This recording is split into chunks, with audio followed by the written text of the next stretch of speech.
ही कोटि जन्म अविनाशो तभी, कि जब ये जीव मेरे सन्मुख हो जाता है तभी इसके जो करोड़ों जन्म होने वाले हैं उन सबका जो है विनाश हो जाता है और ये जीव फिर स्वतंत्रता को प्राप्त कर लेता है।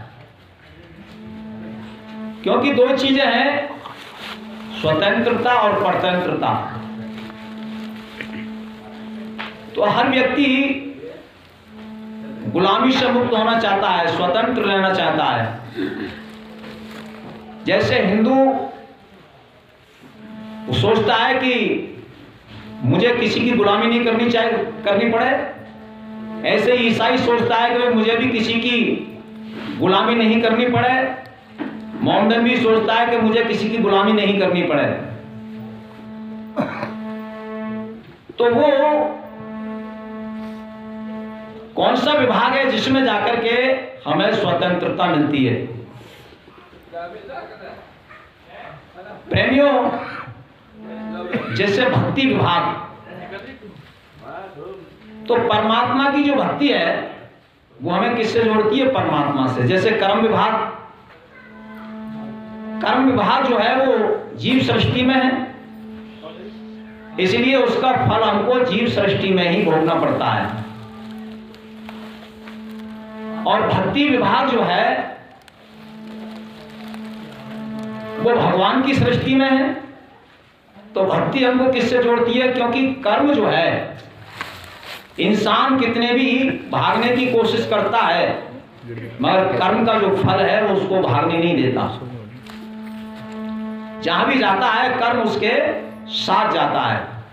पाप और पुण्य जो कर्म है हमारा, वो हमारा साथ नहीं छोड़ता। जन्म जन्म तक जितने भी जन्म होंगे हम सोचते हैं कि अरे भाई सब यहीं का यहीं रह जाता है,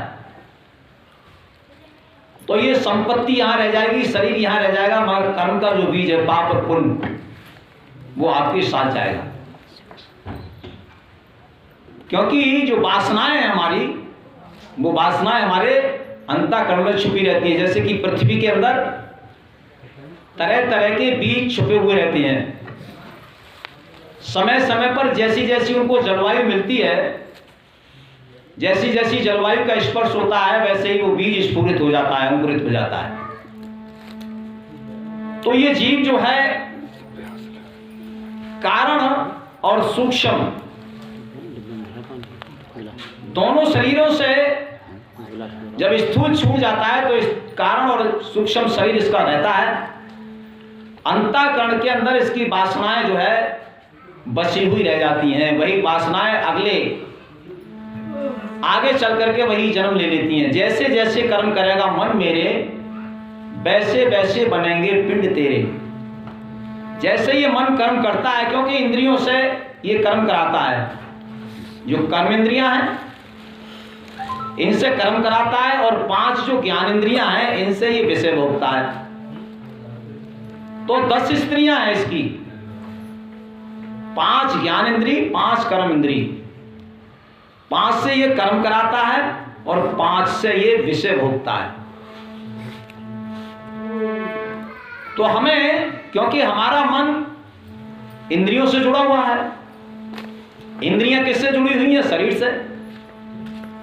शरीर हमारा किससे जुड़ा हुआ है? संसार से। क्योंकि 5 महाभूतों से ही हमारा शरीर बना है, इसलिए 5 महाभूतों से ही इसको खाने की जो सामग्री है वो प्राप्त होती है। अगर प्रेमियों हमने अपने मन को बहिर्मुखी ना करके अंतर्मुखी कर लिया,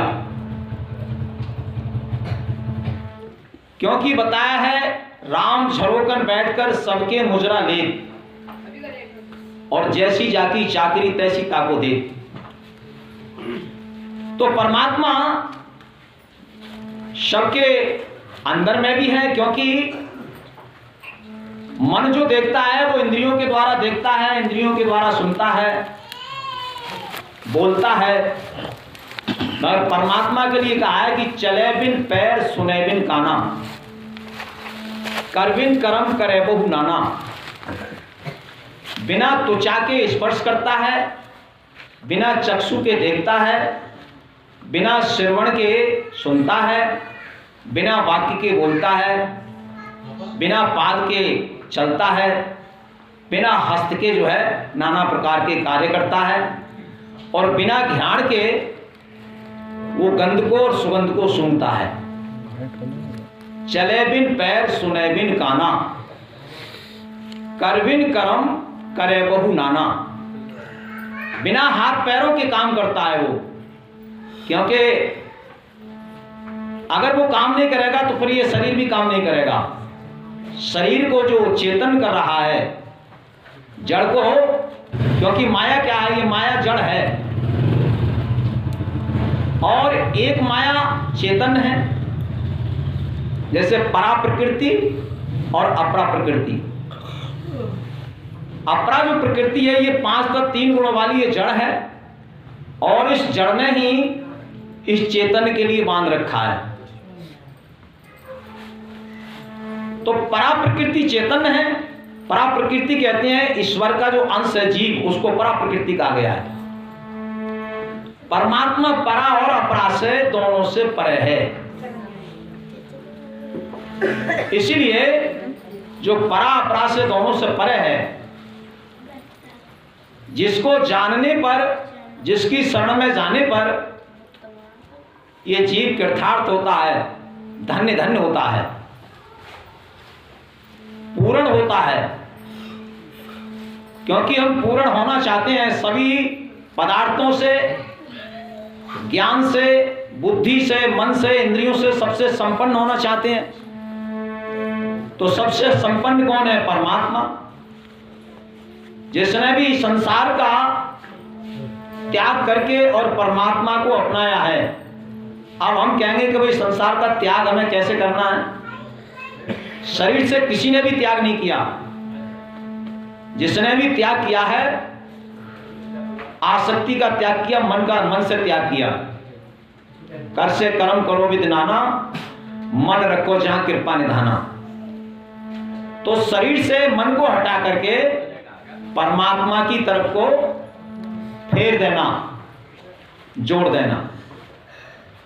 क्योंकि एक तरफ परमात्मा है और एक तरफ उसकी माया है। तो माया की तरफ जैसे हमारी जो इंद्रियां हैं ये बहिर्मुखी हैं, बाहर को देखती हैं। अगर हमारी इंद्रियां अंतर्मुखी हो जाएं तो फिर ये विषय जो विकार हैं ये इसको परेशान नहीं करेंगे, भासेंगे नहीं। इसलिए हमें अपने मन को अंतर्मुखी बनाना है। इंद्रियों को जब ये हमारा मन जब अंतर्मुखी हो जाएगा तो कोई भी जो इंद्रिय है फिर इस मन का हरण नहीं करेगी। क्योंकि जो इंद्रियां हैं विषयों के द्वारा इस मन का हरण कर लेती हैं। जैसे जल में चलने वाली नौका, तेज वायु जो है उस नौका को हरण कर लेती है, तो मान लो कि उस पानी में उसको डुबा देती है।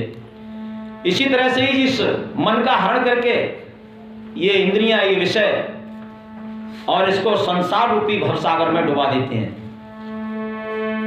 इसलिए हमें प्रेमियों, जैसे कोई नदी पार करनी है तो मल्लाह की जरूरत रहती है, केवट की जरूरत रहती है।